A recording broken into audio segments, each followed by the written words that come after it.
Hello everyone, it's Glenda and welcome back to my channel, Creative Grandma. It's Stitch of the Week time and this week's stitch is number 148. I'm calling this stitch pattern the Unique Stitch. It's a cross between a half double crochet slip stitch. I come across this stitch and I thought it was so fascinating.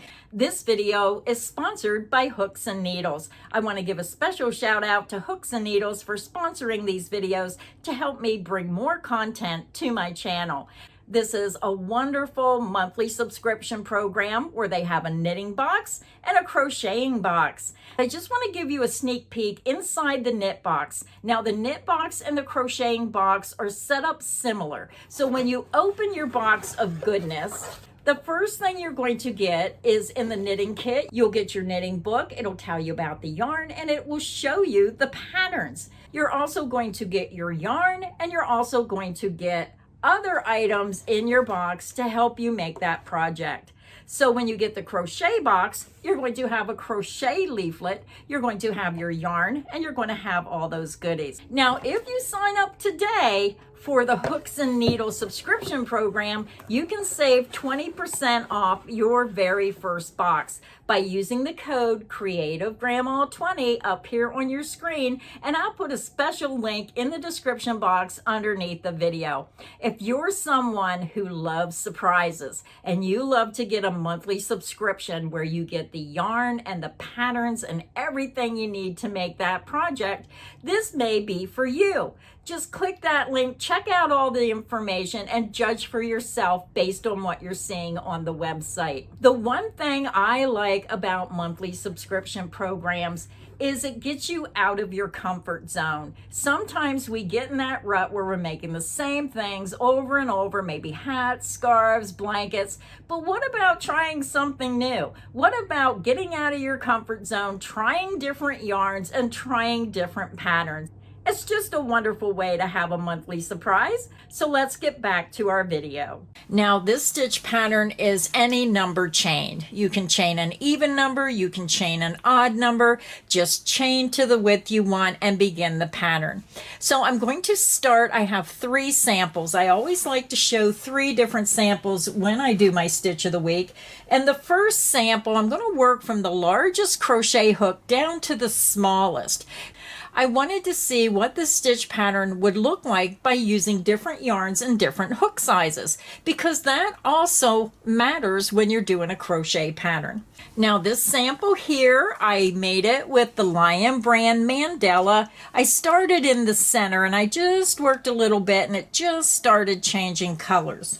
Now on the label, it's calling for an I9 or 5.5 millimeter hook, but I decided to try an extra large hook. I used a size M 13 or 9 millimeter to make this stitch pattern. What I like is it's nice and cushy. This would make an excellent rug. It would make an excellent sweater, an excellent blanket, anything that you want to make out of this stitch pattern. Now what I liked was I was able to use the mandala gradient and I was able to bump that hook size all the way up to a size M13 9 millimeter. But you can downsize your hook size, and I'll show you a sample made with a smaller hook. It won't have these big holes because these are created because the hook is so big for the yarn. But it has very nice drape. It makes it lighter weight. When you use that larger hook, it just gives it a lighter feel to the blanket. It's not real heavy. So let's take a look at our second sample. So here is my second sample, and I love to make that classic white sample. This sample was made using the Premier Basics. It's a number 4 worsted. Now the first sample was also a number 4 worsted weight yarn, and when you look on the label, it's calling for a size I9 hook. Now I decided to bump up 1 hook size and I used a size 10J or 6 millimeter hook. So if you use a size I, then it's going to have even a tighter look. And this is what I like, because if you wanted to make a bath mat and you wanted something that had a little bit of cushion to it, you can see how it has that raised texture, perfect for a rug in maybe the bathroom, or maybe you just want a nice little mat for in front of your kitchen sink. It's very nice, very easy to make. So again, this is the front, and when you turn it over, this is the back. Now my third sample was made using even a smaller hook. Now this is a number 3 lightweight yarn, and this sample was made using the Premier Anti-Pilling DK Colors Batik. It's a 3 lightweight yarn, and it tells me to use a size G6 hook. So for this sample, I used a size G6 hook or 4mm. So I thought this would be perfect if you're using those lighter weight yarns and you want to make a baby sweater or even a crocheted top for yourself, or maybe even a dishcloth. This would be perfect for a cotton dishcloth. So that is the front. And when you turn it over, again, you're going to see that stitch pattern looks the same on the back as it does the front. So as you can see by looking at the samples, hook size does matter. These were 4 medium weight yarns. This was made with the size M hook. This was made with the size 10J hook. And this one was made with a size G6 hook in a 3 lightweight yarn. So all kinds of possibilities with this stitch pattern. So grab your yarn, grab whatever hook you want to use, and let's get this pattern started. To begin our stitch pattern, I already have my yarn attached to my hook, and you can use whichever method you prefer. Now with this stitch pattern, I use USA crochet terms for all my crochet tutorials. We're going to begin and we're going to make a small chain and chain 8. You're going to yarn over, pull through the loop on your hook, and this creates your first chain. The loop on your hook does not count as a chain. That's 1, 2, 3, 4, 5, 6, 7, and 8. To begin row 1, you're going to skip that first chain. You're going to yarn over the hook and insert into the second chain from hook.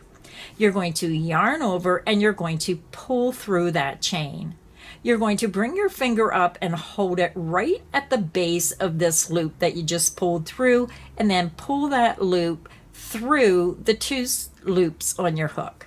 And that's how easy it is to do this stitch. So let's go ahead and work across to the end of the chain. You're going to yarn over, insert into the next chain, yarn over, and pull through.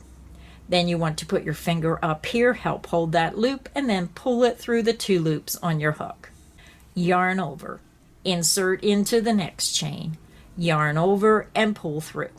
Put your finger right at the base of that loop, and this just helps hold this in place so you can pull it through the other 2 loops. Yarn over, insert into your next chain, yarn over, and pull through. Place your fingertip right at the base of this loop you just pulled through to help hold it, and then pull it through the 2 loops on your hook. Yarn over, insert into the next chain, yarn over, and pull through. Put your fingertip right at the base of this loop you just pulled through to hold it in place, and then pull it through the 2 loops on your hook. Now when you try to do this without putting your fingertip up, sometimes it's a little harder to get through those loops. You're going to yarn over, insert into the next chain, yarn over, pull through, and then pull through those 2 loops. Yarn over, insert into the last chain, yarn over, pull through that chain, and then pull through the 2 loops on your hook. Row 1 is finished. Now when you do this stitch pattern, whatever your starting chain is, you're going to have 1 less stitch because you're starting in the second chain from hook. So let's go ahead and do it again. To begin row 2, you're going to chain 1 and you're going to turn your work. You're going to skip that beginning chain 1. You're going to yarn over, insert under the top 2 loops of that very first stitch, yarn over, pull through that stitch, place your fingertip right at that loop you just pulled through, and then pull it through the 2 loops on your hook. Let's work across. Yarn over, insert under the top 2 loops of the next stitch, yarn over, and pull through. Place your fingertip right at the base of that loop you just pulled through, and then take that same loop and pull it through the 2 loops on your hook. Yarn over, insert into the next stitch, going under the top 2 loops, yarn over and pull through.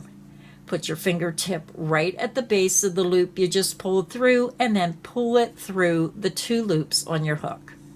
Yarn over, insert into the next stitch, yarn over and pull through. Then pull that loop through the 2 loops on your hook. Yarn over, insert into the next stitch, yarn over and pull through.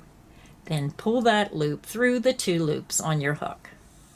Yarn over, insert into the next stitch, yarn over and pull through. Then pull that loop through the 2 loops on your hook. When you get to the last stitch, you're going to yarn over, insert under the top 2 loops of the last stitch, yarn over and pull through. Then you're going to put your fingertip there, hold that loop in place that you just pulled through, and then pull it through the 2 loops on your hook. And that is just how easy it is to do this stitch. So I'll do one more row with you. Now this row I'm going to do a little bit quicker. I'm going to chain 1. I'm going to turn my work, skip the beginning, chain 1, yarn over, insert into the next stitch, yarn over, pull through, and then pull through the 2 loops on your hook. Yarn over, insert into the next stitch, yarn over and pull through. Then pull that loop through the 2 loops on your hook. Yarn over, insert into the next stitch, yarn over and pull through. Then pull that loop through the 2 loops on your hook. Yarn over, insert into the next stitch, yarn over and pull through. Then pull that loop through the 2 loops on your hook. And I know I'm repeating myself a lot, but I just like to talk myself through the stitches because you learn by repeating. Yarn over, insert into the next stitch, yarn over and pull through. Then pull that loop through the 2 loops on your hook. Yarn over, insert into the next stitch, yarn over and pull through. Then pull that loop through the 2 loops on your hook. When you get to the last stitch, you're going to yarn over, insert into the last stitch, yarn over and pull through. Then pull that loop through the 2 loops on your hook. And that is just how easy it is to do this unique stitch. So to continue, you're just going to repeat row 2 over and over and over, and this is what it's going to look like. You're going to see that beautiful texture.